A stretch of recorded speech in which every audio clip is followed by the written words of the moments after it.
Today's question comes from Dilma from Brazil. So this will be our first bilingual exercise video. So Dilma from Brazil says, I'm spending so much time cleaning my floor, how can I turn that into an exercise? Dilma quer saber, eu estou passando muito tempo limpando o chão, como eu vou combinar isso com exercícios? So, Dilma from Brazil, what you need are two washcloths or two dish towels. So, Dilma, você precisa dois panos de limpeza.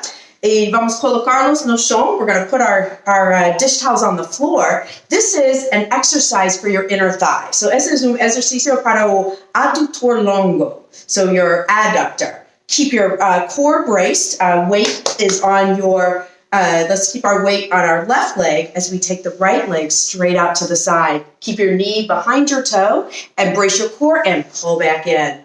So, deixa a perna sai ao lado e todo o peso está nessa perna direita e fecha. So, abre, fecha. Each time getting a nice clean on the floor. Now, if you want to actually clean all the floor, you can take those lunges to the side, lunge and in, and lunge and in.